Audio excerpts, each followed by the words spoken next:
हम लोग बात कर रहे थे आपका राष्ट्रपति पे। तो राष्ट्रपति की बात आर्टिकल वाइज ये समाप्त हुई थी, लेकिन राष्ट्रपति के संबंध में एक बहुत महत्वपूर्ण बात अभी शेष है कि राष्ट्रपति शीर्षकीय प्रमुख हैं देश के या फिर वास्तव में प्रमुख हैं। इस पर बात हो इससे पहले उपराष्ट्रपति इसे देख लिया जाए, क्योंकि उपराष्ट्रपति कोई बहुत महत्वपूर्ण पोस्ट नहीं है और आप इसका जो निर्वाचन होकर आएगा और इसे जो हटाने की प्रक्रिया है इसी से तय हो जाएगा कि उपराष्ट्रपति का जो पोस्ट क्रिएट है वो कोई बहुत महत्वपूर्ण काम को करने के लिए क्रिएट नहीं है। केवल दो बातें कि राज्यसभा की बैठकों में वो पीठासीन होगा, राज्यसभा का अध्यक्ष होगा। अध्यक्ष कहते नहीं उसे, राज्यसभा का सभापति इस नाम से संबोधित करते हैं, लेकिन फंक्शंस उसके वही हैं जो किसी सभा के अध्यक्ष के होते हैं। इसलिए सभापति कहिए या अध्यक्ष कहिए, तो एक काम कहना हमें सभापति ही चाहिए, क्योंकि जब कानून की किताब में अगर उसका नाम सभापति दिया है तो फिर सभापति ही लेना चाहिए, क्योंकि कानून के शब्दों को बदलने की न आदत में विकसित करनी चाहिए और न इसकी अनुमति है हमें। और अगर आदत विकसित हुई तो अनुमति हो न हो आदतन वो बातें निकलती हैं। इसलिए सबसे पहले आदत को कंट्रोल करना चाहिए। तो राज्यसभा का सभापति इस रूप में काम करने के लिए उपराष्ट्रपति इसी का चुनाव होगा।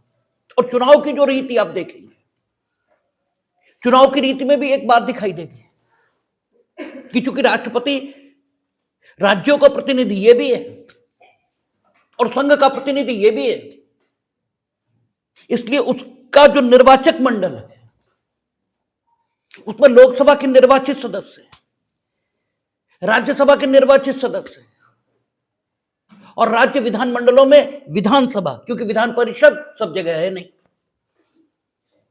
इसलिए राज्य विधानसभाओं के निर्वाचित सदस्य, इन सबको शामिल किया है। लेकिन जहां तक उपराष्ट्रपति का सवाल है तो संसद के दोनों सदन उनके सदस्य मिलकर ही उसका चुनाव करेंगे और उसे हटाने की रीति भी कोई बहुत कठिन नहीं है। और उसको हटाने का जो कारण है वो भी राष्ट्रपति जैसा नहीं है। राष्ट्रपति काहे पर हटाए जाएंगे? संविधान का अतिक्रमण। और संविधान के अतिक्रमण को एक विशेष नाम दिया है, महाभियोग। जैसे कानून के अतिक्रमण को नाम क्या दिया? अभियोग। और इन दोनों शब्दों के प्रयोग से अंतर बिल्कुल क्लियर है। यहीं से बात क्लियर हो जाती है। आपको अनुच्छेद 361 सबसेक्शन 2 पता है? नहीं पता है? यहीं से बात क्लियर होने लगती कि अपराध के आरोप पर राष्ट्रपति को हटाया नहीं जा सकता। बस थोड़ा सा बुद्धि लगाने की जरूरत है और कानून पर विश्वास रखने की जरूरत है। अगर कानून पर विश्वास रहे तो दिमाग में ऑटोमेटिकली ये बात आती है कि अपराध का अगर किसी व्यक्ति पर आरोप है तो हम ये कहते हैं उस पर अभियोग है। हम ये नहीं कहते कि उस पर महाभियोग है। और जैसे अभियोग का इन्वेस्टिगेशन होगा ऐसे ही महाभियोग का इन्वेस्टिगेशन होगा। बस फर्क सिर्फ इतना आएगा कि अभियोग का इन्वेस्टिगेशन सामान्य पुलिस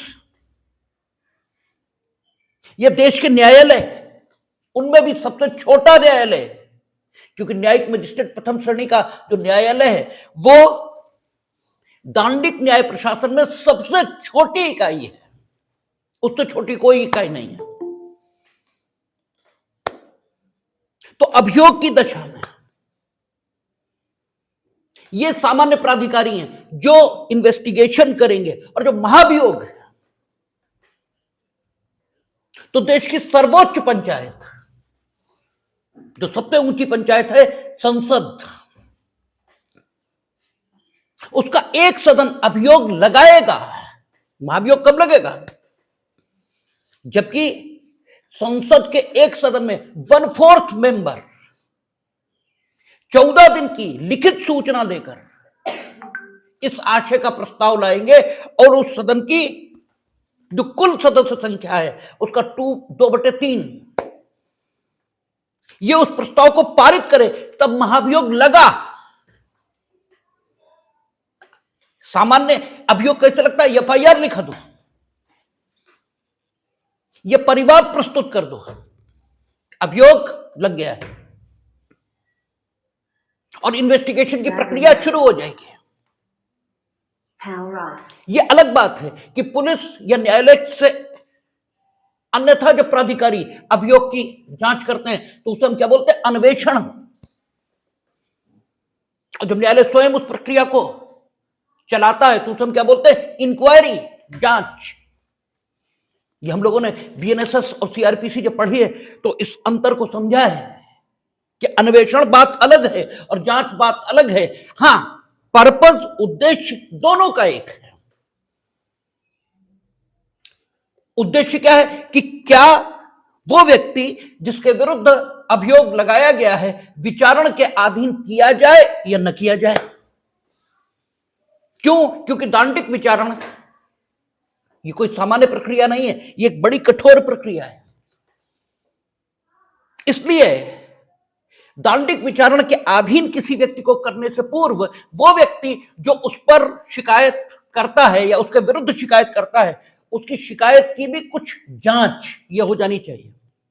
इसलिए शिकायत की क्रेडिबिलिटी प्रथम दृष्टया चेक करने के उद्देश्य से अन्वेषण या जांच चलती है और वो सामान्य प्राधिकारी सामान्य ढंग से चलाएंगे और उसे लगाने की प्रक्रिया भी बड़ी आसान है। महाभियोग लगाने की प्रक्रिया भी आसान नहीं है। 1/4 मेंबर चाहिए, एक हाउस के 14 दिन की लिखित सूचना चाहिए और इससे भी नहीं लगेगा, इससे भी नहीं लगेगा। इससे प्रोसेस की शुरुआत होगी। लगेगा कब? जब उस हाउस के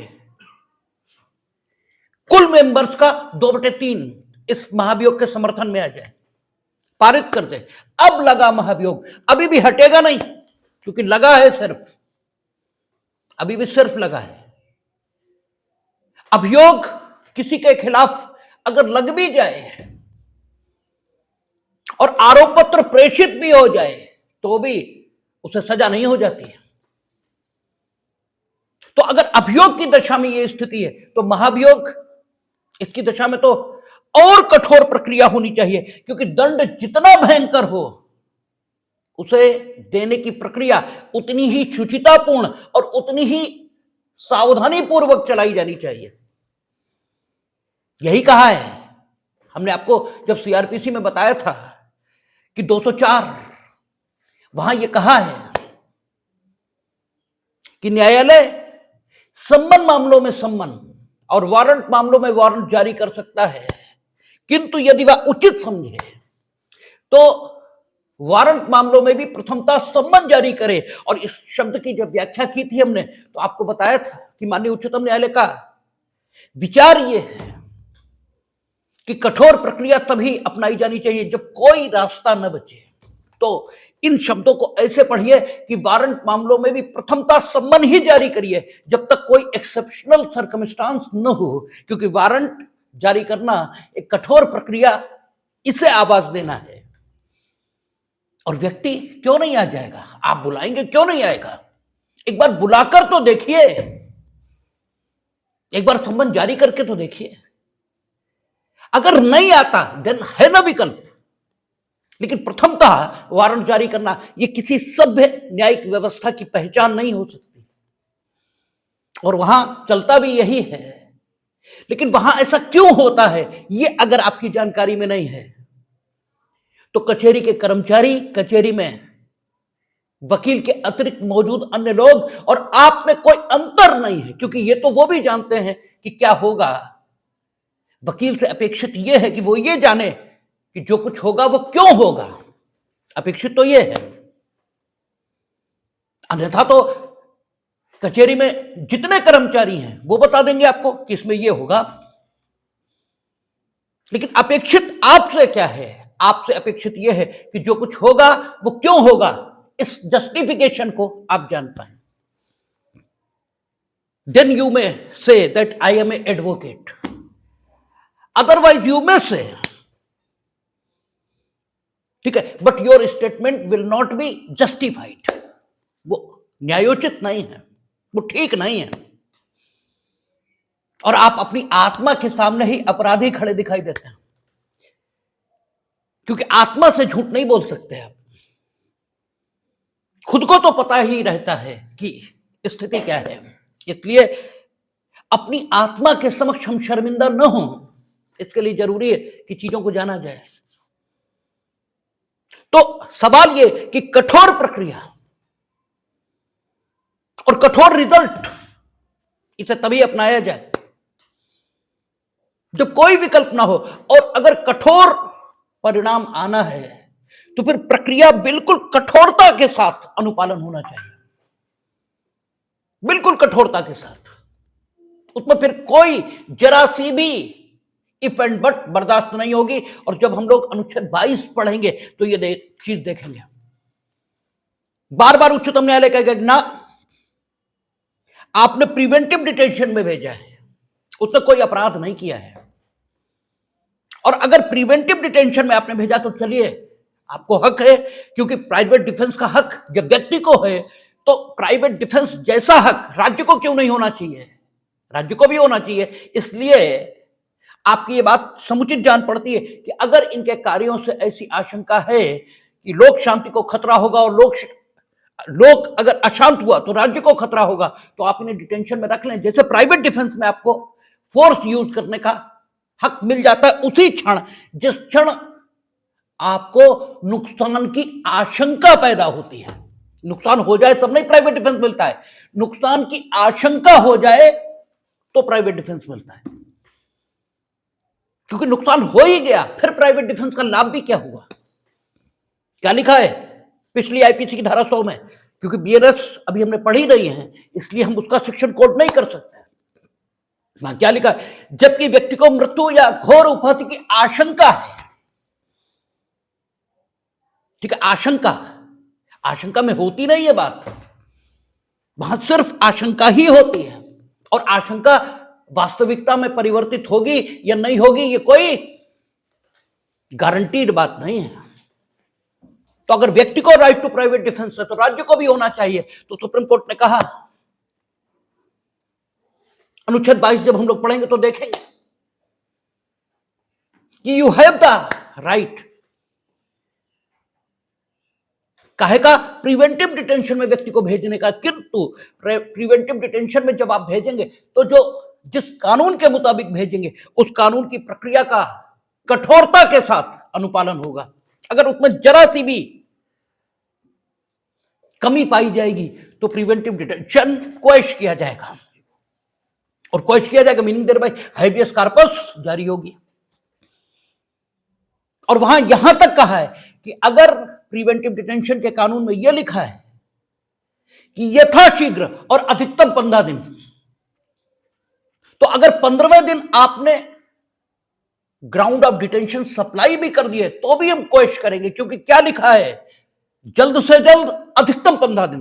तो जल्द से जल्द आपने क्यों नहीं दिए, ये तो बताइए, 15वें दिन तक इंतजार क्यों करते रहे। भाई लिखा तो ये था ना कि जल्द से जल्द अधिकतम 15 दिन। इसका मतलब यह है कि आपको कोशिश करनी चाहिए थी जिस समय डिटेन किया उसके अगले ही मिनट पे दे दें। अगर नहीं दे पा रहे किसी कारण से तो समय बढ़ सकता है, लेकिन यह बढ़ोतरी समय में किसी भी दशा में 15 दिन से अधिक नहीं होगी। होना तो यह चाहिए था, आपने ऐसा क्यों नहीं किया, क्योंकि वो अपराध नहीं किया उसने। आप एक हार्श सिचुएशन में, आप उसे एक कठोर सिचुएशन में रख रहे हैं, आप उसे जेल भेज रहे हैं बिना अपराध। तो अगर परिणाम कठोर है तो प्रक्रिया का कठोरता से अनुपालन, ये अभियोगों की बात है, ये सामान्य स्थिति की बात है, यहां तो महाभियोग है।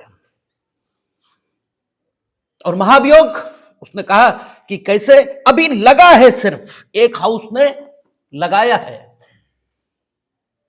इसको इन्वेस्टिगेट किया जाएगा, अब अन्वेषण चलेगा, और अन्वेषण दूसरा हाउस या तो करेगा या कराएगा। और जब अभियोगों की दशा में व्यक्ति को अपना प्रतिरक्षा, अपना डिफेंस करने का हक है, तो आखिर महाभियोग में क्यों नहीं होगा? और यहां भी आपको वही हक है। You may defend your self, ठीक है, अपने आप personally, you may defend your self personally, या फिर आप अधिवक्ता के माध्यम से अपना डिफेंस ये करवा सकते हैं। यहां सिर्फ अधिवक्ता की बात की, क्योंकि यहां अभियोग की बात है, वहां महाभियोग है। और वहां महाभियोग तो राष्ट्रपति को फैसिलिटी दी कि वो पर्सनली या जिससे अपना बचाव कराना चाहे उससे कराए। अब आप इस ढंग से महाभियोग की प्रक्रिया को याद करेंगे तो फिर याद करने को क्या बचता है, और कौन सा नोट्स बनाने की जरूरत बचती है? कुछ भी तो नहीं बचता। हमने कहा ना, नोट्स यहां बनते हैं, नोट्स यहां नहीं बनते। कॉन्सेप्चुअली समझिए बात को, एक बार समझ लेंगे जीवन में कुछ करने की जरूरत ही नहीं बचती। और इसीलिए हमें वो टीचर आज तक पसंद नहीं आए जिन्होंने नोट्स बनवाए। हमने अपनी पूरी एकेडमिक लाइफ में उन टीचरों का क्लास ही नहीं पढ़ा, बिल्कुल ऑन कैमरा बोल रहा हूं, क्लास ही नहीं पढ़ा, भाग गए क्लास छोड़कर, क्योंकि हमारी नजर वो टीचर ठीक ही नहीं है जो अपनी बात को आपके दिमाग में बैठा नहीं सकता। वो टीचर ही नहीं है, उसे भगवान ने टीचिंग कैपेसिटी दी ही नहीं, उसे टीचिंग छोड़कर कोई और काम कर लेना चाहिए। जरूरी नहीं है आप वही काम करें जिसे करने की अपेक्षा समाज आपसे कर रहा है, या जिसे करने का आपका मन हो रहा है। और अगर सही टटोलेंगे तो आपका वही करने का मन होगा जिसकी क्षमता ईश्वर ने आपको दी होगी। अगर सही से टटोलेंगे, वास्तव में तो आप अपने मन का भी नहीं करते, आप अपना मन भी लोगों की अपेक्षाओं के अनुरूप निर्मित कर लेते हैं और कहना शुरू कर देते हैं कि ये मेरा मन है। नहीं होता, जरा ठीक से इन्वेस्टिगेट करेंगे तो पता ही लगेगा वो मन ही नहीं है आपका। करना तो कुछ और चाहते थे, लोगों ने कहा आईएएस अफसर बन जाओ, इसलिए आईएएस की तैयारी शुरू कर दी। और ये समझ में ही नहीं आया कि 20 आईएएस अफसर दरवाजा खोलते हैं खिलाड़ियों का, नेताओं की बात छोड़ दीजिए, ठीक है। 20 आईएएस अफसर मिलना चाहते गायकों से, ठीक है ना। जगजीत सिंह गजल सिंगर हुए, देश के बहुत बड़े। हमने तो यहां आए हैं तब हम छोटे थे, मल्हार टाकिज का कार्यक्रम हुआ था, हमने देखा था, बहुत धुंधली याद है हमें, बहुत समय पहले की बात है। मल्हार टाकिज उस समय नया नया बना था, अब तो बंद भी हो गया। तो जिले के डीएम भी उनसे मिलने के लिए लाइन लगाए खड़े थे। तो आप क्या बनना चाहते हैं? आपकी नजर में ये बहुत बड़े लोग हैं, आप कहीं भी किसी भी विधा में बहुत आगे चले जाएंगे, तो किसी भी विधा में चले जाए, किसी भी विधा में, तो जो मन हो वो करिए, लोगों के हिसाब से अपना मन निर्मित मत करिए, कोई मतलब नहीं, ठीक है। तो अब महाभियोग लगा है, एक हाउस ने लगा दिया, अब दूसरा इन्वेस्टिगेट करेगा, और दूसरा इन्वेस्टिगेट करके जब पारित करेगा कि यस संविधान का अतिक्रमण हुआ है और महाभियोग के लिए ग्राउंड है, अभी भी महाभियोग पारित नहीं है, अभी भी नहीं हटा राष्ट्रपति, कह दिया होगा। अब इस निष्कर्ष को इस सदन के समक्ष लाया जाए और इसकी जो टोटल मेंबरशिप है उसकी 2/3 मेजॉरिटी इसको पारित करे, और अगर पारित कर देती है, then the effect will be that president will be removed from his office. इतनी कठोर प्रक्रिया है, क्योंकि राष्ट्रपति देश के शीर्षकीय प्रमुख हैं, वो टाइटुलर हेड हैं, टाइटुलर ही सही, नेशन उनसे डिनोट होता है, उपराष्ट्रपति की हैसियत ये नहीं है। उपराष्ट्रपति इसके बारे में ऐसे मान सकते हैं मानो ये एक काम चलाऊ व्यवस्था है।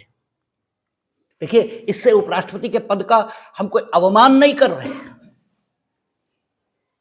न मेरी वैसी कोई इच्छा है, वो भी कॉन्स्टिट्यूशनल पोस्ट है, उसका भी वेतन और सारी चीजें भारत की संचित निधि पर भारित। लेकिन एज ए अध्येता, एज ए एकेडमिशियन, ठीक है, एज ए पाठक, आपको ये समझना चाहिए कि दोनों पोस्टें डिफरेंट हैं और डिफरेंट ढंग से अपॉइंट होती हैं, डिफरेंट ढंग से रिमूव होती हैं, और जो डिफरेंस है वो आखिर क्यों है, ये समझने के दृष्टिकोण से। क्योंकि हमने कहा ना, डीन रास्को पाउंड कहते हैं कि कानून जरूरत के मुताबिक है, और चूंकि वो जरूरत के मुताबिक, तो जैसी जरूरत होगी वैसा ही इनेक्ट होगा। तो राष्ट्रपति के साथ जरूरत है कि इस प्रकार की चीजें हों, उपराष्ट्रपति के साथ ऐसी जरूरत नहीं है, क्योंकि उसे जो प्रैक्टिकली करना है वो केवल इतना कि संसद के एक सदन का वो सभापति होगा और अध्यक्ष के समान उस सदन की व्यवस्था चलाएगा, और दूसरा, राष्ट्रपति मृत्यु, बीमारी, त्यागपत्र या किसी अन्य कारण से अगर अपने पद पर कार्य नहीं कर रहे हैं तो उसके कार्यों को काम चलाऊ व्यवस्था के अंतर्गत चलाए। सिर्फ इतनी जरूरत है, इतनी he must be a person of ability, no doubt, क्योंकि when he will act as a president of India, then he will enjoy all the privileges, all the powers, and he will discharge all the functions of the President of India. That is why he must be a person of ability. उसे योग्य व्यक्ति होना ही चाहिए, किंतु राज्यों की सहमति भी उसके चयन के प्रति हो, इसकी कोई जरूरत नहीं दिखाई देती। इसलिए उसके चयन की प्रक्रिया, उसके हटाने की प्रक्रिया, दोनों बिल्कुल अलग हैं और थोड़ी आसान हैं राष्ट्रपति के मुकाबले। और जब हम इंडियन जुडिशरी की स्वतंत्रता को सुनिश्चित करने वाले संवैधानिक प्रावधानों पर बात करेंगे तो हम ये बात कहेंगे कि कोई भी व्यक्ति अपनी पोस्ट पर काम करने में स्वतंत्रता का अनुभव करता कब है, जरा ये सोचिए। हमने कहा ना, कानून याद करने की तो जरूरत ही नहीं है, जरूरत ही नहीं है, न नोट्स बनाने की कोई जरूरत है। अगर सोचेंगे तो सब कुछ आंखों के सामने बिल्कुल स्पष्ट होने लगता है। जरूरत सिर्फ सोचने की है।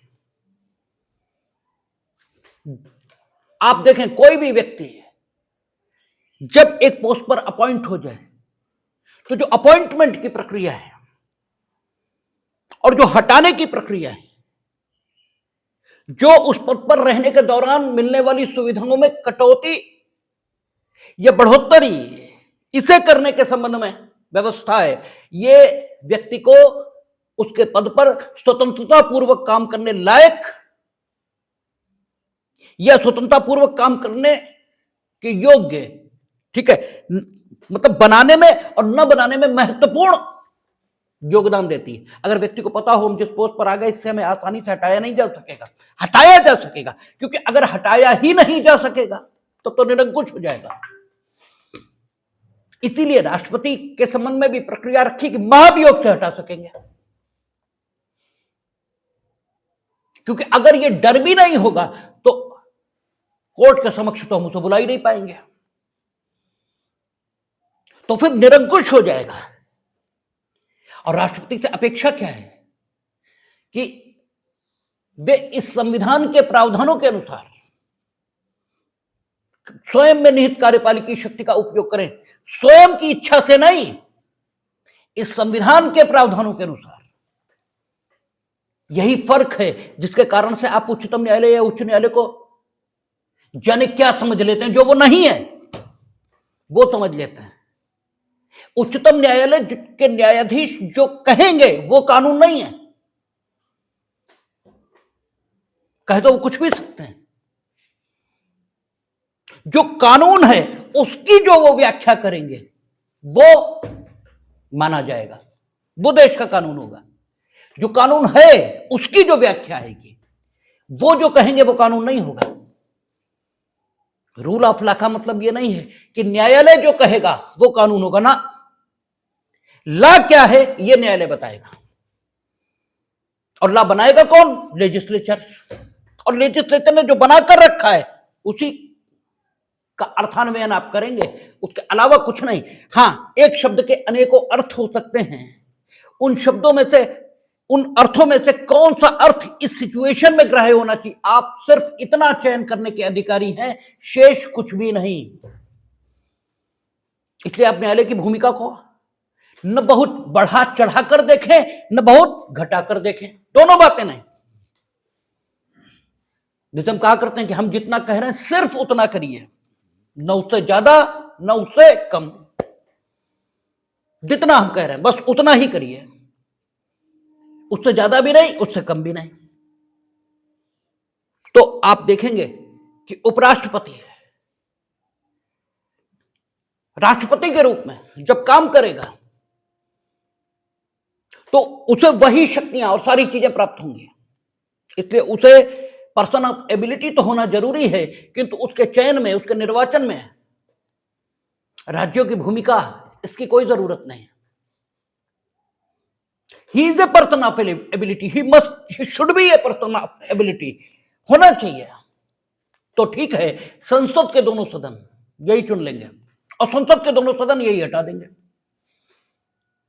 क्योंकि जितनी महत्वपूर्ण भूमिका होगी हटाने की प्रक्रिया या निर्वाचन की प्रक्रिया उतनी ही कठोर होगी, उतनी दुरूह होगी। कठोर शब्द ठीक नहीं है इस भाव स्थिति में, इस तथ्य स्थिति में जिस शब्द का प्रयोग होना चाहिए वो दुरूह, कठोर नहीं। आप देखें उपराष्ट्रपति के संबंध में कहता है कौन सा 63, कहता भारत का एक उपराष्ट्रपति होगा। और this provision is just like the provision which is made by the framers under article 52। वहां का भारत का एक राष्ट्रपति होगा, यहां का भारत के एक उपराष्ट्रपति होगा। There is no difference from the point of view of language. भाषा के दृष्टिकोण से दोनों में कोई फर्क विशेष नहीं दिखाई देता, सिर्फ राष्ट्रपति और उपराष्ट्रपति शब्द के, और कोई अंतर दिखता नहीं। कहता भारत का एक उपराष्ट्रपति होगा, दूसरा कहता उपराष्ट्रपति राज्यसभा का पदेन सभापति होगा। यानी पदेन सभापति मीनिंग देयर बाय जो कोई भारत का उपराष्ट्रपति होगा, जो व्यक्ति भारत के उपराष्ट्रपति के पद पर होगा वो राज्यसभा का पदेन सभापति ये भी होगा, राज्यसभा का सभापति होगा। कहता है उपराष्ट्रपति राज्यसभा का पदेन सभापति होगा और अन्य कोई लाभ का पद धारण नहीं करेगा। इस लाभ का पद शब्द को और बहुत व्याख्यायित करने की जरूरत नहीं, क्योंकि राष्ट्रपति के संदर्भों में भी यह व्याख्यायित हुआ और जब मेंबर ऑफ पार्लियामेंट की बात की थी तो भी यह व्याख्यायित हुआ था। इसलिए यहां पर बहुत बात लाभ का पद इसकी करने की आवश्यकता नहीं है। कहता वो कोई अन्य लाभ का पद यानी सिर्फ राष्ट्रपति के तौर पर काम करेगा, अन्य कोई लाभ का पद धारण नहीं करेगा, क्योंकि एक बड़ा सामान्य सिद्धांत है। हमने कहा ना, जो आपके घर में चलता है या आपके घर की व्यवस्था को चलाने में जो सिद्धांत कारगर है बड़े स्तर पर, वही सिद्धांत देश के और दुनिया के निजाम को चलाने के लिए कारगर है। यहां भी कहा जाता है जब मुंह खाएगा तो नजरें झुकेंगी। आप खाना ऐसे करके नहीं खा सकते, खाने के लिए खाने के आर्टिकल्स जिस मेज पर मौजूद है उसमें झुककर ही देखना पड़ेगा। और झुकना ठीक है सबऑर्डिनेशन का प्रतीक है, it is a symbol of subordination.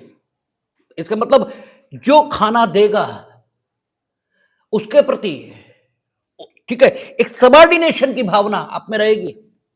इस सारी कहावत का कुल, इस सारी कहानी का कुल सार इतना ही है, या यूं कहें इसमें सेंट्रल आइडिया सिर्फ इतना ही है। ठीक है, इसका केंद्रीय भाव सिर्फ इतना ही है। तो सीधी बात है, अन्य कोई लाभ का पद आप धारण करोगे तो उस पद से चूंकि लाभ हो रहा होगा तो उस पद को देने वालों के प्रति आपका सद्भाव, और कुछ भी न रहे, पक्षपात भी न रहे, लेकिन कम से कम सद्भाव जरूर रहेगा। और आपका सद्भाव देश के सभी नागरिकों के प्रति उतना ही रहना चाहिए। जितना एक के प्रति, यद्यपि यह असंभव है, यह असंभव है, क्योंकि सद्भाव अपने पुत्र पत्नी आदि के प्रति ज्यादा रहेगा ही, लेकिन फिर भी व्यवस्थाएं ऐसे निर्मित नहीं हो सकती। व्यवस्थाओं को ऐसे ही निर्मित किया जाएगा कि अशुद्धियां न्यूनतम रहें। अशुद्धियों को अगर हम खत्म नहीं कर सकते तो फिर उन्हें न्यूनतम के स्तर पर लाया जाना चाहिए। हमने कहा था एक बार कि इलाज के 3 चरण हैं। पहला इलाज होता है बीमारी को खत्म करने के लिए। अब बीमारी खत्म नहीं हो सकती है, मरना ही है आदमी को। मरना तो सबको है, लेकिन बीमारी से ही मरना है। तो फिर इलाज होता है कष्टों को, यानी पेनलेस डेथ के लिए, कि पेनलेस डेथ हो जाए, वो भी नहीं हो सकती। तो फिर पेन न्यूनतम हो जाए, इसके लिए इलाज होता है। ठीक है, इलाज की 3 कैटेगरीज हैं। ऐसे व्यवस्था को बनाने की 3 कैटेगरीज हैं। पहले हम व्यवस्था आदर्श बनाएंगे, कोई इंप्योरिटी उसमें ना हो। ऐसा हो ही नहीं सकता, इंप्योरिटी रहेगी। तो फिर हम ऐसे व्यवस्था बनाएंगे कि इंप्योरिटी न्यूनतम हो जाए, न्यूनतम हो जाए। इसीलिए जो भ्रष्टाचार के विरोध में बोलते हैं वो हमें धूर्त दिखते हैं, धूर्त। वो धूर्त हैं, सबके सब झूठे हैं, धूर्त हैं, इसके अलावा कोई क्योंकि भ्रष्टाचार उसी दिन खत्म होगा जिस दिन राम और कृष्ण इस दुनिया का निजाम चलाए, और वो नहीं चलाएंगे, आदमी ही चलाएगा। और आदमी में मानव स्वभाव की कमजोरियां रहेंगी, भ्रष्टाचार वो करेगा। अगर तुम भ्रष्टाचार के आधार पर किसी की आलोचना सिर्फ कर रहे हो तो झूठ बोलते हो, क्योंकि तुम जाओगे तुम भी करोगे, और तुम कर ही सिर्फ इसलिए रहे क्योंकि तुम्हें मौका नहीं मिला है करने का। तुम आलोचना भी सिर्फ इसीलिए कर रहे हो। नहीं तो अरविंद केजरीवाल चले गए, वो दूसरों को तो बड़ा बताते थे कि FIR लिख जाए तो इस्तीफा दे देना चाहिए। वो तो जेल से मुख्यमंत्रीशिप चलाते रहे। वो तो अकेले पूरे संवैधानिक इतिहास के अकेले मुख्यमंत्री हैं जिन्होंने जेल से चीफ मिनिस्टरशिप होल्ड की है। और वो तो बताते थे कि FIR लिखे और आदमी को इस्तीफा दे देना चाहिए जब तक कि वो न्यायालय की प्रक्रिया से दोष मुक्त ना हो जाए। तो दूसरे तुम्हारे सिद्धांतों को ना माने, खुद तो मानो। ठीक है ना। अभी हम वही गजल सुन्नत, हमें एक एक शेर पे हम ध्यान दिया करते हैं। वो कह रहा था कि दूसरों के घरों में उजाला करो ना करो, अपने घर में तो करो। दूसरों घर में उजाला करोगे नहीं करोगे इससे क्या फर्क पड़ता है, कम से कम अपने घर में तो करो। तो जो सिद्धांत तुमने बनाया उसका खुद तो पालन कर लो। ठीक है, तो अकेले तो भ्रष्टाचार इसे खत्म नहीं किया जा सकता, ये मानवीय स्वभाव है। और दूसरी चीज, भ्रष्टाचार प्रगति का, ठीक है, डेरिवेटिव है। प्रगति होगी तो भ्रष्टाचार होगा, बिना भ्रष्टाचार प्रगति संभव नहीं, प्रगति हो ही नहीं सकती। प्रगति होगी तो भ्रष्टाचार होगा, ये उसका काउंटर। जैसे आप होंगे तो आपकी छाया होगी। विरोधी चीजें हमेशा साथ चलती हैं, जैसे सुख और दुख दोनों एक साथ कहे जाते हैं। आप जरा अनुमान लगाएं, जीवन और मृत्यु एक साथ प्रयोग होने वाले शब्द हैं। विरोधी हमेशा साथ चलता है, प्रगति और भ्रष्टाचार एक साथ चलेंगे। क्योंकि अगर आप में प्रगति की इच्छा है तो आप प्रगति फिर किसी भी तरीके से करेंगे। ठीक है, किसी भी तरीके से करेंगे। और ये दुनिया का इतिहास है कि किसी भी तरीके से आप करेंगे। फिर आप बड़े नैतिक होंगे तो आप ही तो होंगे नैतिक। आप राम हो सकते हैं कि नैतिक तरीके से हम प्रगति करेंगे, अनैतिक तरीकों से नहीं, लेकिन सब तो नहीं हो जाएंगे। इसलिए भ्रष्टाचार होगा ही। हाँ, न्यूनतम होना चाहिए, न्यूनतम होना चाहिए। तो यहां भी न्यूनतम करने की कोशिश की है कि अन्य कोई लाभ का पद आप धारण नहीं करेंगे। ठीक है, न्यूनतम। इसके बाद भी उस सद्भाव को जो लाभ का पद धारण करने से पैदा होता हम खत्म नहीं कर पाएंगे, वो तो रहेगा। लेकिन जहां तक हम खत्म कर सकते हैं वहां तक तो करें, नहीं कर सकते मजबूरी है। ठीक है ना। तो अन्य कोई लाभ का पद धारण नहीं करेगा, परंतु जिस अवधि के दौरान उपराष्ट्रपति अनुच्छेद 65 के अधीन राष्ट्रपति के रूप में कार्य करता है या राष्ट्रपति के कृत्यों का निर्वहन करता है, उस अवधि के दौरान वह राज्यसभा के सभापति के पद के कर्तव्यों का पालन नहीं करेगा। उस समय भाई दो दो ऑफिसर्स कैसे होल्ड करेंगे आप? और अगर आप कहें हम कर लेंगे तो आप तो कुछ भी कहने लगेंगे। लेकिन हमें देखना होगा कि आप सुपर ह्यूमन नहीं हैं, आप ह्यूमन ही हैं। और ना किसी पद पर जाने से किसी में कोई सुपीरियरिटी आती है। यद्यपि समाज की मान्यता यही है कि पदों पर जाने से व्यक्ति में सुपीरियरिटी आ जाती है। आपका मित्र जो कल तक आपके साथ रहता था, आप उससे मित्रवत व्यवहार करते थे, उसका रिजल्ट आया और वो आईएएस अफसर हो गया, या आपके सपनों की जो स्थिति है उस पर वो पहुंच गया। बस आपका व्यवहार बदल जाता है, आप उसे भगवान की तरह ट्रीट करना शुरू कर देते हैं। ठीक है, कोई जरूरत नहीं है, हुआ होगा, हो जाता है। घमंड की भी जरूरत नहीं। देखिए, दोनों न कम न ज्यादा है, न उसका अवमान करने की जरूरत है, न उसका सम्मान करने की जरूरत है, केवल इसलिए कि वो किसी पद पर पहुंच गया। बाकी आदमी के नाते तो उसका सम्मान होना ही चाहिए, और वो पहले भी होना चाहिए था। केवल इस कारण, न अवमान न सम्मान, न कम न ज्यादा, दोनों नहीं। तो उपराष्ट्रपति जब राष्ट्रपति के कृत्यों का निर्वहन करेगा तो राज्यसभा के सभापति के रूप में काम नहीं करेगा, और जब करेगा नहीं तो फिर कोई वेतन भी राज्यसभा के सभापति के तौर पर नहीं पाएगा। सामान्य दिनों में वो उपराष्ट्रपति के तौर पर कोई वेतन नहीं पाता। सामान्य दिनों में राज्यसभा के उपसभापति के तौर पर वेतन पाता। इधर अगर बैठ जाओ तो विवेक,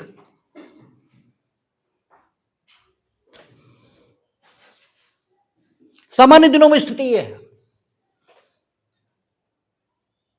कि वो उपराष्ट्रपति के तौर पर कोई वेतन नहीं पाता, और इससे भी तय होता है कि उपराष्ट्रपति की पोस्ट कोई बहुत महत्व की पोस्ट नहीं है।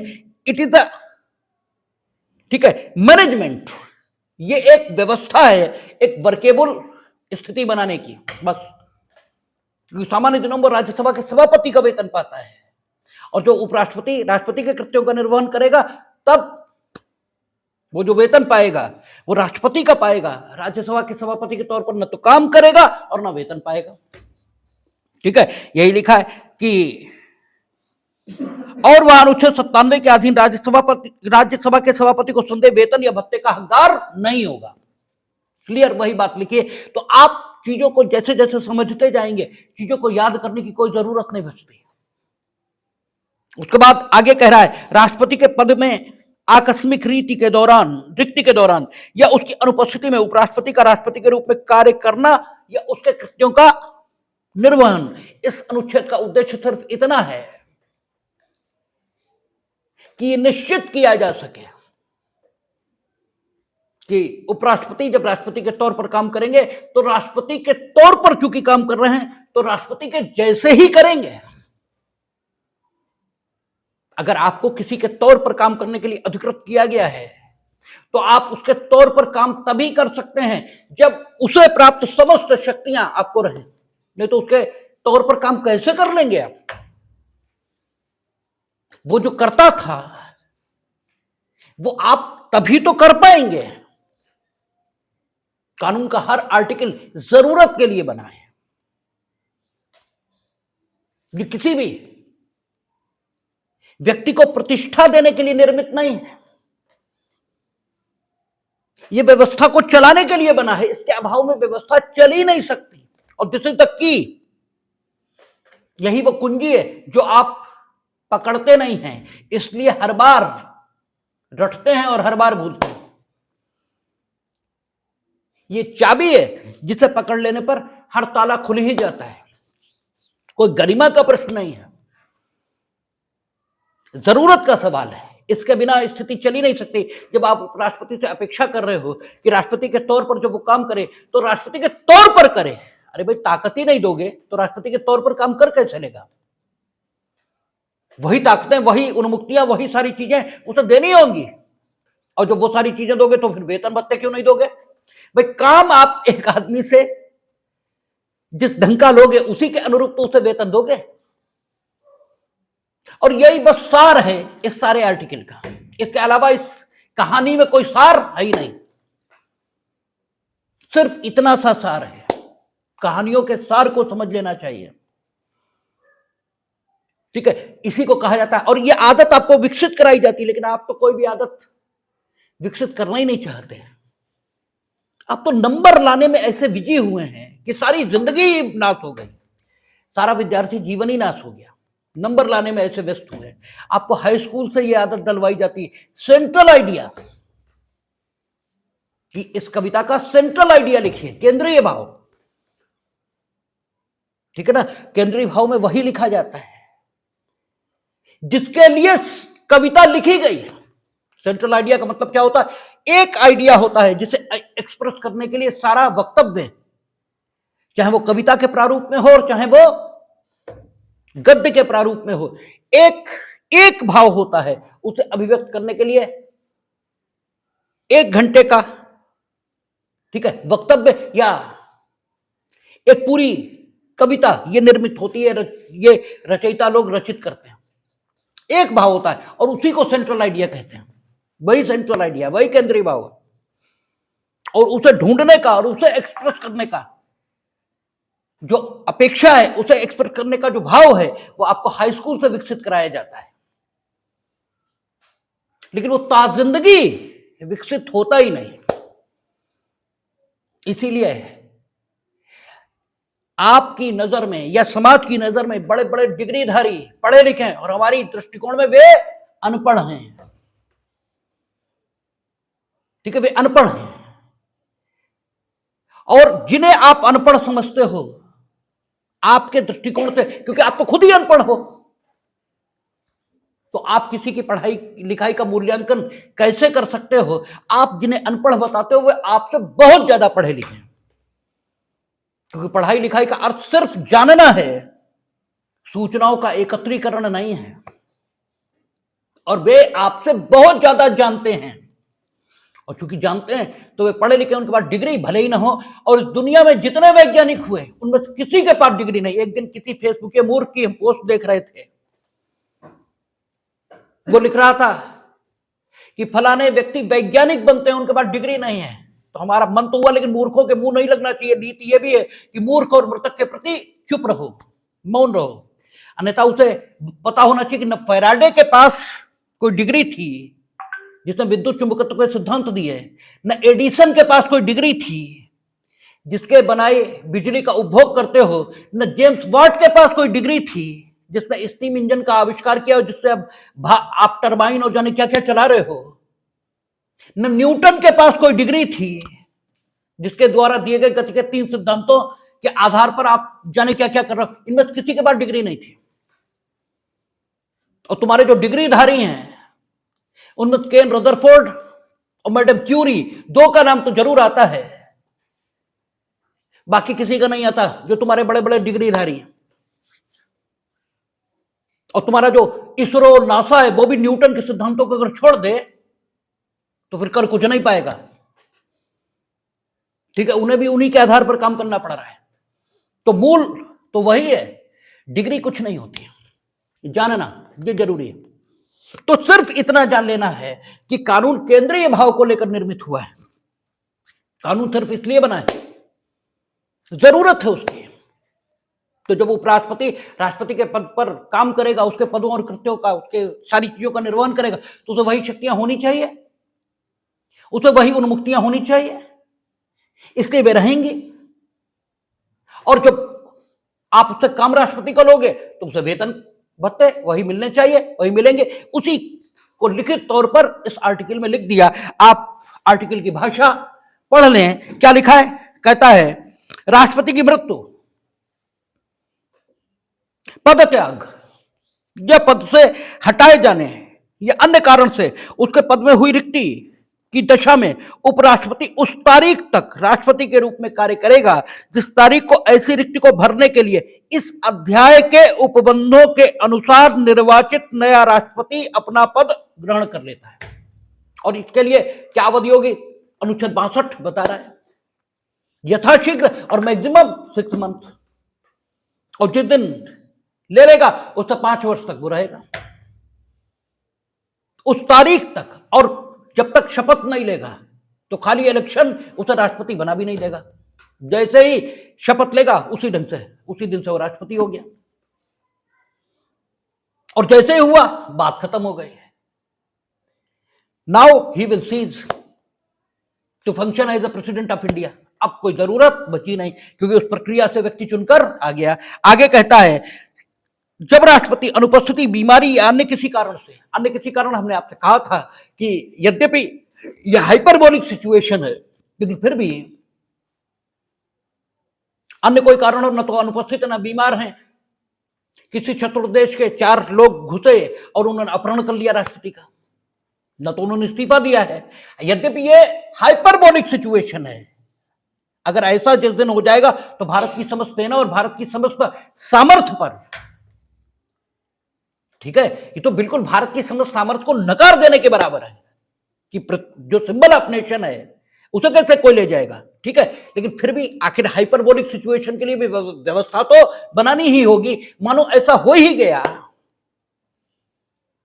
ठीक है, मानो ऐसा हो ही, भाई ऐसा सोचिए कि वो दुर्योधन जिसकी रक्षा को उस समय की सबसे मजबूत शक्ति, चाहे वो भीष्म हो चाहे द्रोण हो, ये खड़े हैं जिसकी रक्षा को उसे गंधर्वों ने, ठीक है, बंदी बना लिया, ठीक है। तो स्थिति तो कोई भी बन सकती है, जिसकी रक्षा को उस समय की सबसे बेहतरीन सैन्य शक्ति खड़ी है, वो भी बंदी हो गया, ठीक है। तो होने को तो कुछ भी हो सकता है। तो उन हाइपरबोलिक सिचुएशंस के लिए भी व्यवस्थाएं तो बनानी पड़ेंगी, क्योंकि अगर व्यवस्था नहीं होगी तो वो तो बंदी हो गए, और अब हमें डिसीजन लेना है, क्योंकि सर्वोच्च कमांडर वही है, अब हमारे पास कुछ ही नहीं,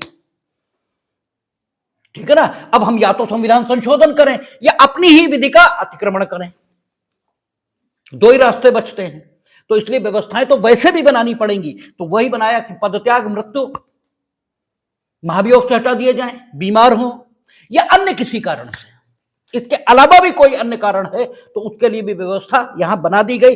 कानून की खूबसूरती आपको इसमें नजर आती है कि एक भी सिचुएशन उसको छोड़ा नहीं गया। कहा उन्होंने, कहता है, जब राष्ट्रपति अनुपस्थिति, बीमारी या अन्य किसी कारण से अपने कृत्यों का निर्वहन करने में असमर्थ है, तब उपराष्ट्रपति उस तारीख तक उसके कृत्यों का निर्वहन करेगा जिस तारीख को राष्ट्रपति अपने कर्तव्यों को फिर से संभालता है। ऊपर तो ये लिखा है कि उस तारीख तक काम करेगा।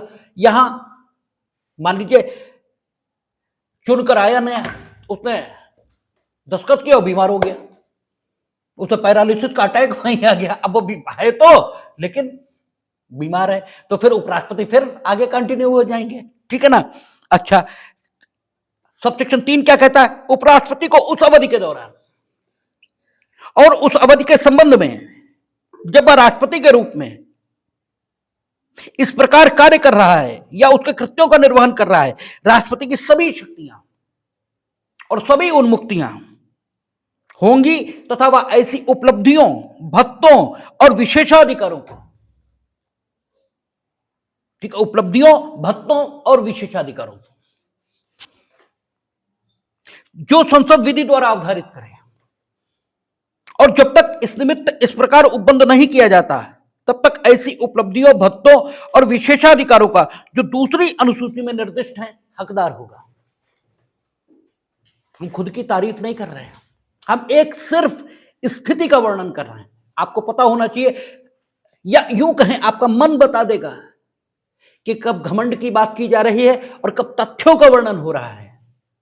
जैसे कृष्ण अगर खड़े होकर कह रहे हैं कि मैं ही माता हूं, मैं ही पिता हूं, मैं ही सब कुछ हूं, तो ये तथ्य का वर्णन है, ये अहंकार नहीं है, ठीक है। ये तो आप भी किसी ऐसे व्यक्ति से जो आपकी नजर में छोटा है और जिसे आप बहुत लगाओ, आप कहते तुम चिंता क्यों कर रहे हैं, हम हैं तो। ये आश्वासन तो आप भी देते हैं घरों में कि आप क्यों फिक्र करते हो, हम है ना। और ये हम है ना, इस शब्द में क्या शामिल है, यही शामिल है जो कृष्ण यहां खड़े होकर कह रहे हैं, ठीक है, वही शामिल है। तो तथ्य का वर्णन कौन सा है और कौन सा अहंकार का वर्णन है, ये शब्द बताते हैं। हम यहां सिर्फ ये कह रहे हैं कि बेयर जैसे पढ़ना चाहिए, आपने एक एक शब्द हमने पढ़ा है, एक एक शब्द, कोई शब्द छोड़ा नहीं है। और जिस ढंग से पढ़ना चाहिए उसी ढंग से पढ़ा है। और जरा आप जो पढ़ते हैं शब्दों को, बेयर को, तो किस ढंग से पढ़ते हैं उसको ध्यान में लाइए और फिर अंतर लीजिए कि आखिर बेयर में जो हमें दिख जाता है वो आपको क्यों नहीं दिखता। आप हमसे कम क्षमता के तो नहीं है, वो सिर्फ इसलिए कि पढ़ने का तरीका ही ठीक नहीं है। आप सारे शब्द पढ़ ही कब रहे, और शब्दों को जिस तरीके से पढ़ना चाहिए, जिस तरह से ध्यान देना चाहिए, उन पर वो दे ही कहां रहे। दे रहे हो तो बात ही खत्म हो जाए। ठीक है, तो ये तथ्य का वर्णन है, ये अहंकार का प्रदर्शन नहीं है। ठीक है, और ये आपको दिखाई भी देगा, समझ में भी आएगा। आगे कहता है उपराष्ट्रपति का निर्वाचन कैसे होगा। तो आपसे हमने चर्चा की कि इसमें उतनी फॉर्मेलिटी की जरूरत नहीं है जितनी फॉर्मेलिटी प्रेसिडेंट ऑफ इंडिया के साथ चाहिए थी। उतनी फॉर्मेलिटी की यहां कोई आवश्यकता नहीं है। यहां कहता है उपराष्ट्रपति का निर्वाचन संसद के दोनों सदनों के सदस्यों से मिलकर बनने वाले निर्वाचक गण के सदस्यों द्वारा आनुपातिक प्रतिनिधित्व पद्धति के अनुसार एकल संक्रमणीय मत द्वारा होगा और ऐसे निर्वाचन में मतदान गुप्त होगा। तो ये कोई बहुत कठोर प्रक्रिया नहीं रखी गई, क्योंकि ये सारी व्यवस्था ही व्यवस्था को चलाने मात्र के लिए है, ये कोई मौलिक व्यवस्था नहीं है। ये भी ध्यान में रखना चाहिए कौन सी फंडामेंटल है, और फंडामेंटल मीनिंग देर भाई जिसके अभाव में कुछ चलेगा ही नहीं, वो फंडामेंटल होता है। और एक होती है काम चलाऊ व्यवस्था, ये काम चलाऊ व्यवस्था है, और काम चलाऊ व्यवस्था को उतनी शुद्धता और उतनी शुचिता के साथ या उतने विस्तृत आधार के साथ निर्मित करने की कोई जरूरत नहीं है जितनी शुचिता, जितनी शुद्धता और जितने विस्तृत आधार के साथ मूल व्यवस्था निर्मित की जाती है। राष्ट्रपति मूल व्यवस्था है, वो फंडामेंटल है, इसलिए वहां शुचिता ज्यादा है, शुद्धता ज्यादा है और आधार भी विस्तृत है। उपराष्ट्रपति काम चलाऊ व्यवस्था है, इसलिए शुचिता और पवित्रता वो तो उतनी ही है, लेकिन आधार उतना विस्तृत नहीं है। निर्वाचक मंडल में संसद के दोनों सदनों के केवल सदस्य हैं। यहां निर्वाचित सदस्य जैसी बात नहीं रखी है, यहां निर्वाचित सदस्य नहीं लिखा है, संसद के दोनों सदनों के सदस्य। क्यों? क्योंकि वो सभापति होगा राज्यसभा का, उसके वो जो अनुशासन बनाएगा वो निर्वाचित और गैर निर्वाचित दोनों पर बनाएगा। और इस संबंध में उसकी जो योग्यता है, उसकी परख में लोकसभा इसकी राय शामिल होनी चाहिए, क्योंकि लोकसभा के बराबर का सदन है राज्यसभा। केवल धनीय मामलों में उसका जो प्राधिकार है वो थोड़ा सबऑर्डिनेशन में है, और उसके भी अपने कारण हैं। आपसे चर्चा की थी हमने कि उस सबऑर्डिनेशन के कारण क्या है, क्योंकि वहां जनता के प्रत्यक्ष चुने हुए प्रतिनिधि नहीं बैठे, और पैसा निकालना और खर्च करना ये दोनों काम उन्हीं के हाथ में होने चाहिए जिन्हें जनता ने प्रत्यक्ष चुना है, इसलिए वो सबऑर्डिनेशन है। अदरवाइज वो सदन बराबर का सदन है और उसका वो प्रिजाइडिंग अफसर होगा, इसलिए लोकसभा के सभी सदस्य और राज्यसभा के भी सभी सदस्य, इसमें निर्वाचित और गैर निर्वाचित का कोई भेद नहीं है, सारे भाग लेंगे और वो उसे चुनेंगे। फिर कहता है उपराष्ट्रपति संसद के किसी सदन का या किसी राज्य के विधानमंडल के किसी सदन का सदस्य नहीं होगा। वो तो नहीं होना चाहिए, जब राज्यसभा का सभापति होने जा रहा है तो मतलब ही नहीं है। यदि संसद के किसी सदन का या किसी राज्य के विधानमंडल के किसी सदन का कोई सदस्य उपराष्ट्रपति निर्वाचित हो जाता है तो यह समझा जाएगा कि उसने उस सदन में अपना स्थान उपराष्ट्रपति के रूप में अपने पद ग्रहण की तारीख से रिक्त कर दिया है। यह समझ लिया जाएगा। मीनिंग देर भाई कि पहले तो अपेक्षित यही कि तुम खुद इस्तीफा दे दो, और नहीं दोगे तो यह समझ लिया जाएगा जिस दिन से तुम वाइस प्रेसिडेंट ऑफ इंडिया बनोगे उसी दिन से मान लिया जाएगा कि जिस भी सदन के आप सदस्य थे उसमें आप सदस्य नहीं रहे, ऑटोमेटिकली मान लिया जाएगा।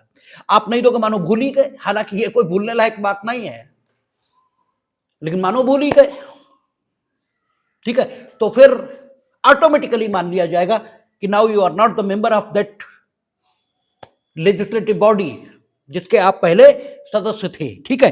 कहता है कोई व्यक्ति उपराष्ट्रपति निर्वाचित होने का पात्र तभी होगा, अहर्ताएं दी, भारत का नागरिक है, 35 वर्ष की आयु पूरी कर चुका है, और राज्य, क्योंकि राष्ट्रपति के तौर पर काम करेगा ना, ऐसे 35 ईयर वहां भी है, 35 ईयर यहां भी है, क्योंकि जब आप वो शक्तियां उसे देने वाले हो तो एलिजिबिलिटीज भी वही होनी चाहिए, योग्यताओं में भी कोई फर्क नहीं होना चाहिए।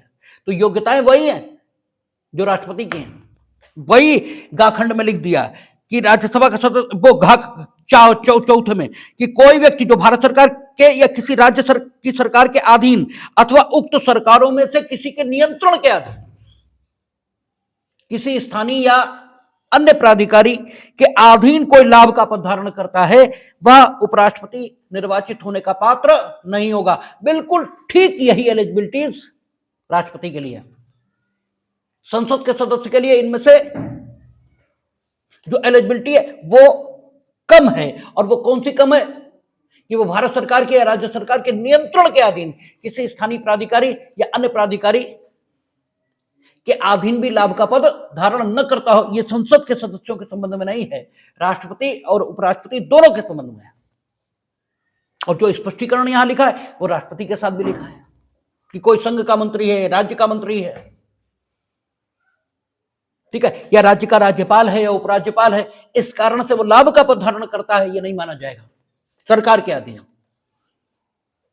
क्योंकि ये पद स्वयं संविधान के द्वारा सृजित है।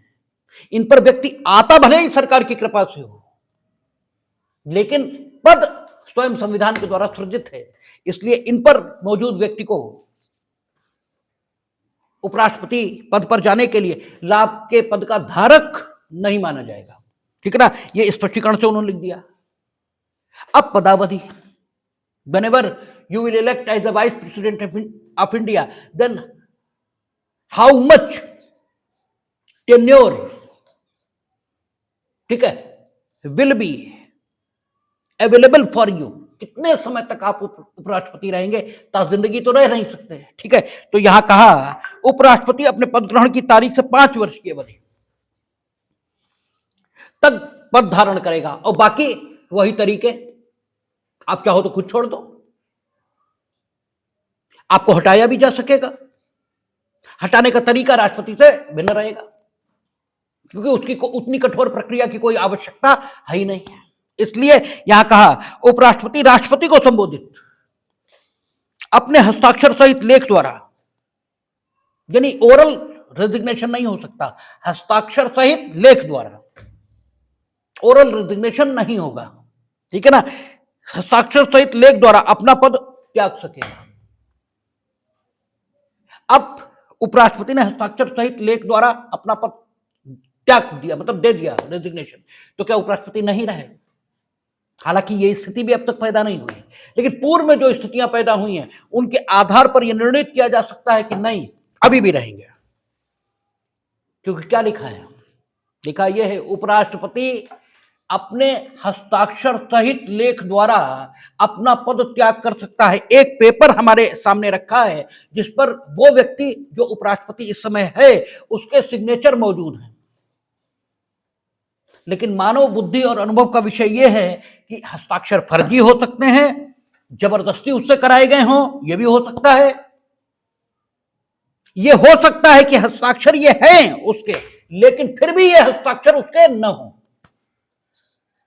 क्योंकि उसके हस्ताक्षर उसकी अपनी स्वतंत्र इच्छा से आने चाहिए, और इन हस्ताक्षरों में ऐसा कुछ आवाज नहीं आ रही कि ये स्वतंत्र इच्छा से किए गए हैं।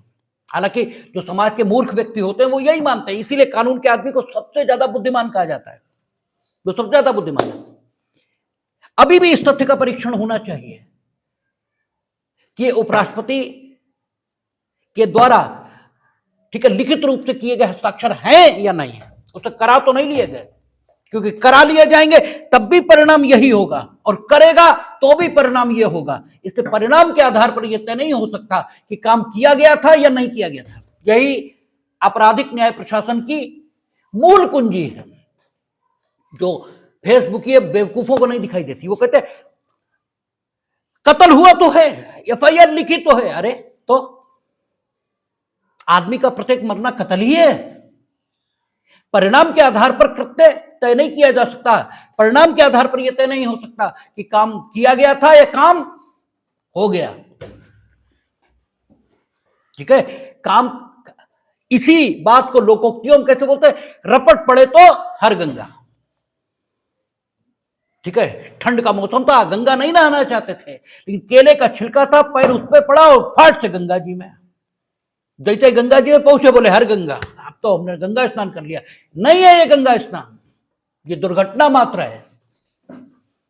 ठीक है ना, तो जो कुछ है वो क्या है, ये इन्वेस्टिगेट होना चाहिए। परिणामों के आधार पर कुछ तय नहीं हो सकता। ठीक है, तो हस्ताक्षर सहित लेख द्वारा अपना पद त्याग कर सकेगा, यह कहता है। फिर कहता है उपराष्ट्रपति राज्यसभा के ऐसे संकल्प द्वारा अपने पद से हटाया जा सकेगा जिसे राज्यसभा के तत्कालीन समस्त सदस्यों के बहुमत, जहां 2/3 नहीं कहा, राज्यसभा के तत्कालीन सदस्यों के बहुमत से पारित किया है। यानी उपराष्ट्रपति को हटाने के लिए जो प्रस्ताव आएगा, कहां आएगा, राज्यसभा में ही। वो आइदर हाउस में नहीं आ सकता। ठीक है ना, बहुमत ने पारित किया और जिससे लोकसभा सहमत है, meaning thereby first of all you must pass the resolution to remove the vice president of India from his post, and after that resolution will be sent by the Rajya Sabha to the Lok Sabha, and at there that will pass by the Lok Sabha, तभी तो माना जाएगा सहमति है।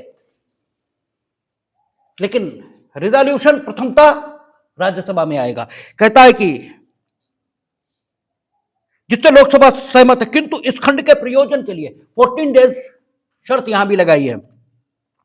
कोई संकल्प तब तक प्रस्तावित नहीं किया जाएगा जब तक उस संकल्प को प्रस्तावित करने के आशय की कम से कम 14 दिन की सूचना न दी गई हो। और संकल्प यहां प्रस्तावित करने के लिए 1/4 जैसी कोई जरूरत भी नहीं है। राष्ट्रपति के खिलाफ महाभियोग लाने के लिए कितना चाहिए, 1/4, और 14 डेज नोटिस, लिखित सूचना, सारी चीजें जरूरत है। यहां सूचना है, ठीक है ना, और लिखित भी नहीं है। प्रस्तावित करने के आशय कम से कम 14 दिन की सूचना, लिखित नहीं लिखा है, वहां लिखित लिखा है। ठीक है ना, 14 दिन की सूचना, कोई 1/4 मेजोरिटी ये भी नहीं चाहिए, कुछ नहीं चाहिए। सामान्य बहुमत से राज्यसभा पास कर दे और सामान्य बहुमत से लोकसभा, बात खत्म हो गई। ठीक है, उपराष्ट्रपति अपने पद की अवधि समाप्त हो जाने पर भी तब तक पद धारण करेगा जब तक उसका उत्तराधिकारी पद ग्रहण नहीं कर लेता। ठीक है, ये आ गया। इसका 68 कहता है उपराष्ट्रपति के पद में रिक्ति को भरने के लिए निर्वाचन करने का समय, यानी 62 जैसा अनुच्छेद। वहां कहता है राष्ट्रपति के पद में रिक्ति है, उसे भरने के लिए निर्वाचन कब तक किया जाएगा, यहां उपराष्ट्रपति। ठीक है, निर्वाचन करने का समय और आकस्मिक रिक्ति को भरने के लिए निर्वाचित व्यक्ति की पदावधि, यानी बीच में अगर उपराष्ट्रपति के पद में नियुक्ति वो हो गई, हटा दिया, या मृत्यु हो गई, या कोई अन्य कारण है, ठीक है ना, बीच में रिक्ति है और नया उपराष्ट्रपति चुनकर आएगा, तो कितने समय काम करेगा। वहां तो लिखा है 56 में कि 5 ईयर रहेगा पद ग्रहण की तारीख से। यहां स्थिति क्या है, उपराष्ट्रपति की पदावधि की समाप्ति से हुई रिक्ति को भरने के लिए निर्वाचन पदावधि की समाप्ति से पहले ही पूर्ण कर लिया जाएगा। यहां यथाशीघ्र, विद इन 6 मंथ, ऐसा कुछ नहीं लिखा है।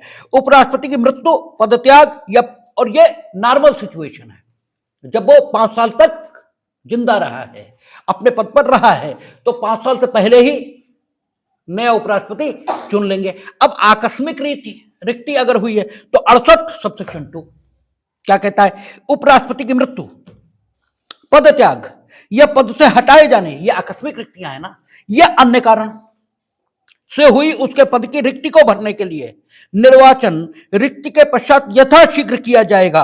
और रिक्ति को भरने के लिए निर्वाचित व्यक्ति, 6 महीने की बात नहीं की है, यथाशीघ्र किया जाएगा। और रिक्ति से भरने के लिए निर्वाचित व्यक्ति अनुच्छेद 67 के उपबंधों के अधीन रहते हुए अपने पद ग्रहण की तारीख से 5 वर्ष की पूरी अवधि तक पद धारण करने का हकदार होगा। 6 मंथ की बात नहीं है, जो नया चुनकर आएगा 5 ईयर टर्म उसे मिलेगा, और 67 के उपबंधों के अधीन है, यानी इस्तीफा दे सकता है, हटाया जा सकता है, वो काम इसके संबंध में भी हो सकते हैं। बाकी 5 ईयर टर्म उसे मिलेगा। अब शपथ, ठीक है ना, शपथ तो लेनी होगी। Without that you can not inter in the office of the vice president of India. कहता है प्रत्येक उपराष्ट्रपति अपना पद ग्रहण करने से पहले राष्ट्रपति अथवा उसके द्वारा इस निमित्त नियुक्त किसी व्यक्ति के समक्ष निम्नलिखित प्रारूप में शपथ लेगा या प्रतिज्ञान करेगा और उस पर अपने हस्ताक्षर करेगा। अर्थात, ठीक है ना, तो शपथ कहां लेंगे? राष्ट्रपति। लेकिन केवल राष्ट्रपति नहीं, उसके द्वारा इस निमित्त नियुक्त व्यक्ति के समक्ष भी शपथ ले सकते हैं। ठीक है, अब व्यक्ति कौन नियुक्त किया जा सकता है इस संबंध में कुछ नहीं लिखा, लेकिन जो व्यक्ति नियुक्त किया जाए, अगर अब तक तो किया नहीं, लेकिन अगर करें भी तो उपराष्ट्रपति की गरिमा के अनुकूल ही है। ये नहीं कि गांधी परिवार तो खैर ये भी कर सकता है कि हमारे कुत्ते के सामने ले लो, गांधी परिवार तो कुछ भी कर सकता है। अगर गांधी परिवार को लेना हो ये, तो गांधी परिवार तो कहेगा हमारे मालिक सामने ले लो, क्या है, हम नियुक्त किए देते हैं। क्योंकि वो तो खुद को ईश्वर माने बैठे हैं, वो तो ऐसे व्यवहार करते हैं देश के साथ जैसे मानो वो ईश्वर हो। कुछ नहीं हुआ, आपने बांट दिया, जैसे इनके पिताजी खरीद के लाए थे भारतवर्ष, जैसे इनके पिताजी इस देश के शासक थे, चक्रवर्ती सम्राट थे, कि भारत और पाकिस्तान में बांट दिया, बंटवारा स्वीकार कर लिया उन्होंने कर लिया। पूरी दुनिया को स्वीकार हो जाना चाहिए। जो बंटवारे का विरोध करे वो साहब हिंसा का समर्थक है, अहिंसा का विरोधी है। ठीक है, तो गांधी परिवार तो कुछ भी कर सकता है, लेकिन यहां हमें अपेक्षा ऐसी लगती है कि राष्ट्रपति अगर नियुक्त भी करेंगे तो फिर उपराष्ट्रपति जिनके समक्ष शपथ लें तो गरिमा के अनुकूल ही नियुक्त होना चाहिए, सुप्रीम कोर्ट के जस्टिस हैं या कोई। लेकिन हालांकि करते नहीं है, राष्ट्रपति ही दिला देते हैं, बात ही खत्म हो जाती है। लेकिन एक मान लो राष्ट्रपति बीमार है, आप कैसे लें भाई? ये थोड़ी है कि अब तक ठीक थे तो उपराष्ट्रपति के निर्वाचन शपथ का समय आया उसी समय पैरालिसिस हो गए, अब अस्पताल ले जाएंगे ना शपथ दिलाएं। ठीक है, अच्छा, और दूसरी चीज कि अगर ना दिलाए तो फिर करें क्या? राष्ट्रपति तो चाहिए, तो फिर लिखना पड़ेगा कि कोई अन्य व्यक्ति, एक एक बात का ध्यान, ठीक है ना। और वो खूबसूरती जब तक आपको नहीं दिखती तब तक चीजें याद नहीं होती, रटने से कोई काम नहीं होता। ठीक है, अच्छा, अब देखें शपथ किस चीज की ले रहा है उपराष्ट्रपति। तो कहता है संविधान के प्रति सच्ची श्रद्धा और निष्ठा रखूंगा तथा जिस पद को मैं ग्रहण करने वाला हूं उसके कर्तव्यों का श्रद्धापूर्वक निर्वहन करेगा। ये संरक्षण, प्रतिरक्षण और परिरक्षण की शपथ नहीं ले रहे हैं। राष्ट्रपति अकेले ऐसे हैं जो संविधान के संरक्षण, परिरक्षण और प्रतिरक्षण की शपथ लेते हैं, बाकी कोई नहीं।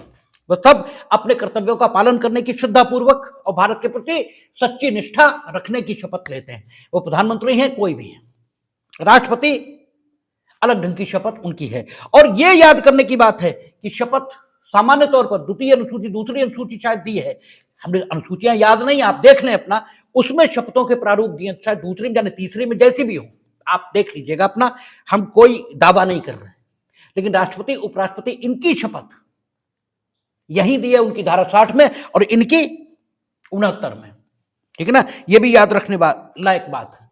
अनुच्छेद 70 क्या कहता है? कहता है अन्य आकस्मिकताओं में राष्ट्रपति के कृत्यों का निर्वहन। कहता संसद ऐसी किसी आकस्मिकता के संबंध में जो इस अध्याय में उपबंधित नहीं है, यानी अभी भी एक बात बताई गई है कि मृत्यु, पदत्याग, ठीक है ना, हटाया जाना, अन्य कारण, सब कुछ आ गया, इसके बाद भी अनुच्छेद 70 है। कहता है संसद ऐसी किसी आकस्मिकता में जो इस अध्याय में उपबंधित नहीं है राष्ट्रपति के कृत्यों का निर्वहन करने के लिए ऐसा उपबंध कर सकेगी जो वह ठीक समझे। मानो राष्ट्रपति और उपराष्ट्रपति दोनों एक साथ मर जाएं, अब क्या होगा? ये तो लिखा ही नहीं अब तक। राष्ट्रपति उपराष्ट्रपति दोनों एक साथ बीमार हो जाएं, दोनों पैरालिसिस एक साथ हो जाए, अब क्या करें? ठीक है, राष्ट्रपति उपराष्ट्रपति दोनों का अपहरण एक साथ हो जाए, दुश्मन की मिसाइल गिरे, दोनों के घर पे गिरे, दोनों मर जाएं, अब क्या करें? ठीक है, इसकी व्यवस्था करनी होगी ना। तो अनुच्छेद 70 इसकी व्यवस्था करता है, कहता है कि ऐसी कोई आकस्मिकता जिसके बारे में इस अध्याय में उपबंध नहीं है, अगर ऐसी आकस्मिकता पैदा होती है तो उस आकस्मिकता के बारे में संसद विधि बनाकर उपबंध कर सकेगी, और किया है। एक्ट का नाम हमें याद नहीं है, लेकिन किया है उन्होंने, और उसमें ये लिखा है, ये संविधान में नहीं लिखा है, ये उसमें लिखा है कि राष्ट्रपति, उपराष्ट्रपति और दोनों की अनुपस्थिति में उच्चतम न्यायालय के मुख्य न्यायाधीश और उनकी भी अनुपस्थिति में उच्चतम न्यायालय में उपलब्ध वरिष्ठतम न्यायाधीश, कोई तो होगा, सब एक साथ थोड़े मर जाएंगे, वो प्रेसिडेंट ऑफ इंडिया के कर्तव्यों का निर्वहन करेंगे, क्योंकि प्रेसिडेंट ऑफ इंडिया की जरूरत है, ठीक है ना। तो एक कंप्लीट व्यवस्था निर्मित होकर आई है, और अनुच्छेद 71 ये एक साथ हम बताएंगे, ये अभी नहीं बताएंगे। अनुच्छेद 71 और 72 ये अलग से बात होगी, इस पर कल हम लोग, ईश्वर ने चाहा तो इस पर बात करेंगे कि भारत के राष्ट्रपति शीर्षकीय प्रमुख हैं या आपका वास्तविक प्रमुख हैं, भारत के गणराज्य के नहीं है, वो वास्तविक प्रमुख, शीर्षकीय प्रमुख हैं, लेकिन ये कैसे सिद्ध होकर आएगा, इस पर कल बात होगी, देखेंगे।